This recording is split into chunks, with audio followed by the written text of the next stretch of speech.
Forgiveness. Think about that word for a minute. What does it mean to you? Now, add the word self in front of it. Self-forgiveness. What does that mean? Think about a time when you held on to something against yourself for a minute, for a day, for an hour, a week, or maybe years. And learning how to self-forgive and letting that go will change your life, and it'll also free you. Forgiveness is a journey. It's a journey with no set time, rules, or limits. It's as mysterious as love, and it's similar to a labyrinth of life. Now, I'd like to share with you my story. And stories are a bridge between your heart and your head. And my story, I will share with you, I had to learn how to release hurts that I held on to myself. I had to figure out what true forgiveness was, and finally awakening. And my story begins with this. In August of 2005, I received a phone call early in the morning. And it was from my brother. And he had called me to tell me my mother, who was in hospice, experiencing breast cancer, had just went into a coma. And I thought, wow, she just went into a coma. The evening before, I had talked to her. She was joyful. She was full of laughter. She was joking with me. I told her I would be visiting her, which was a 3-hour drive away, the following evening. And I look forward to seeing her. Then she said, I love you. And I said, I love you too. And she said, here's the phone to your sister. Why don't you talk to her? So I did that. So when my brother called and said she was in a coma, I said, oh, she'll come out of it. It'll be fine. No worries there. So what occurred was I went on with my day thinking I would drive the 3 hours later on. 5 hours later, I received a call from my brother stating my mother had passed from a disease, breast cancer. At that moment, I felt grief. I felt anger. I felt resentment. I felt shame for not leaving and going to visit her. That's a decision that I can never, ever change in my life again. And those feelings stayed with me for 5 years until I had my own awakening. And that awakening occurred with a phone call from a radiologist at Northwestern. And they had called me to tell me that I was going to experience the same dis-ease as my mother. Now, when I say disease, I feel that holding on to those emotions of shame, anger, resentment, grief, held me in a not at ease state, which contributed to causing my experiencing breast cancer. During my treatments at Northwestern, I would take time and go walk the labyrinth at St. James off of Michigan Avenue. And also, for some reason during this time period, I was receiving messages about forgiveness. And I had to learn what forgiveness was and the steps that you go through to learn how to forgive. And with that, I was writing, I was researching, I was journaling. I was doing so many things and had a stack of papers about forgiveness. But the true awakening came when I was walking the labyrinth one day and praying and meditating, and a voice came to me. And that voice was my mother. And to this day, it's very emotional for me to say this. I heard her say, you need to forgive yourself. You must let this go. It wasn't your time to be there with me while I passed to the other side. Release this harm you're doing to yourself and forgive yourself. Needless to say, I fell to my knees and I was just shaking. It was such a release. But I learned how to forgive.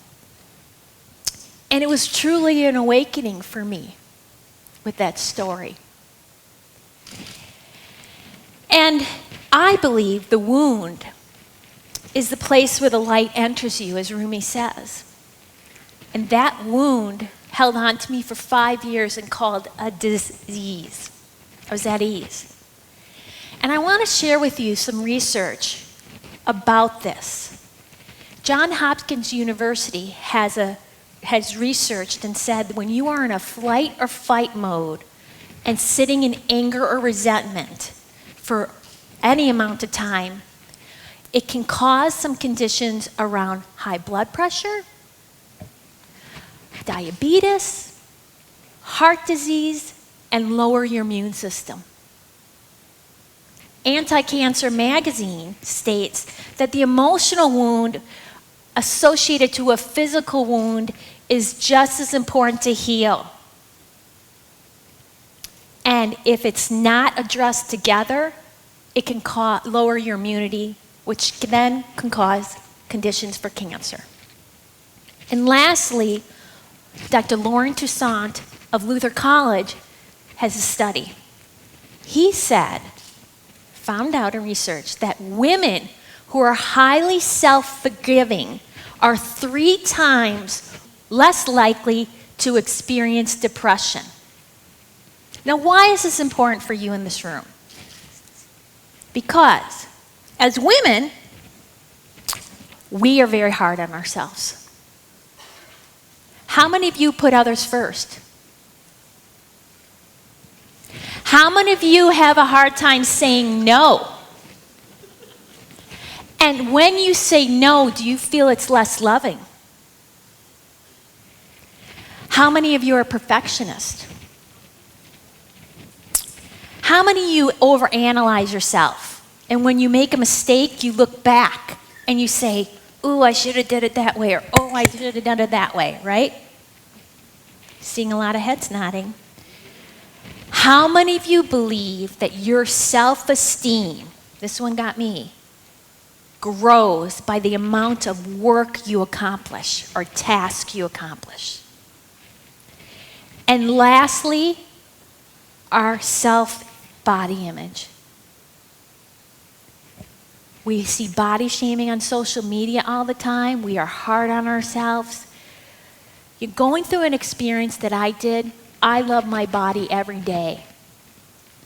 And we all should. We are all so blessed with that.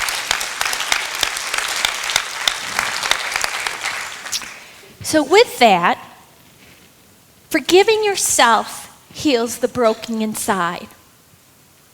And it is hard. It takes time. You have to have courage and strength. And most of all, it takes practice and it has to be a habit. Right? So, why is it so important to forgive yourself? There's 2 reasons. And that goes around 2 types of hurt. The first is the initial hurt that caused the act. The second, on top of that, is the emotions that you hold on to it. And when you're holding on to that, you are hurting yourself. So in my case, the first act was the decision. I made the decision. No, she's going to be fine. I'm not going to go. Boom. The second hurt was holding on to it for so many years, living in that low energy condition and not working through it and releasing it through any ways possible. So release the hurts that you have and forgive yourself. It'll bring joy back into your life, and you will not be at dis-ease. So what I'd like to share with you is about accepting the self-forgiveness challenge. And what is that? Okay. Many ways you can release forgiveness. One is, there was a recent study or article in New York Times about volunteering.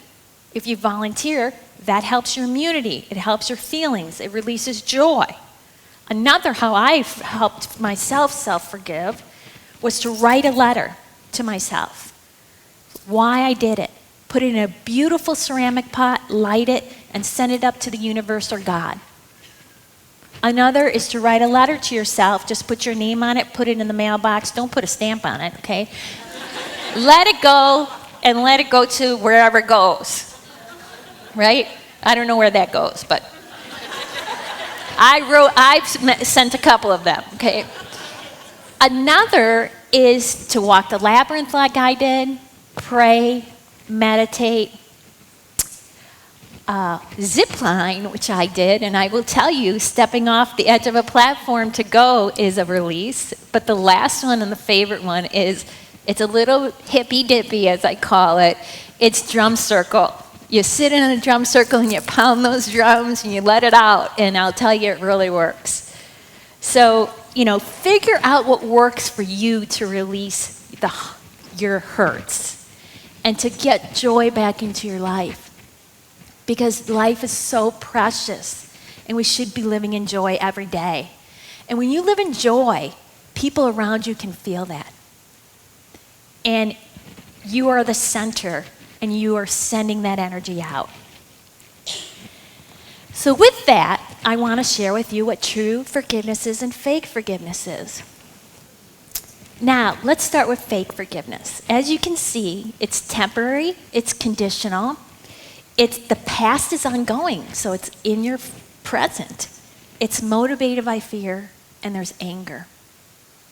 True forgiveness, on the other hand, it's permanent, it's unconditional, it's stated in the past is over, the past is over, it's inspired by love, and it does take time.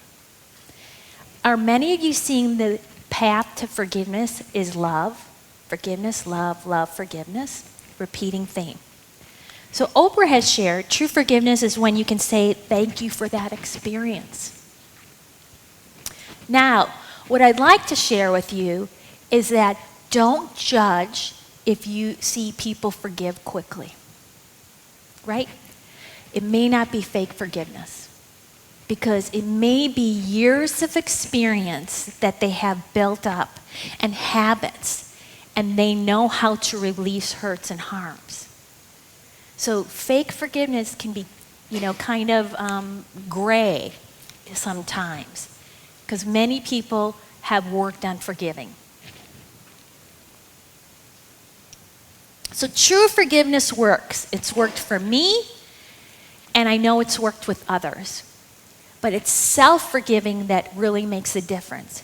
Because when you forgive yourself, when other harms come at you, it's easier to forgive others because you have practiced that and you've become at peace. I'm not saying forgiving means forgetting and learning from it.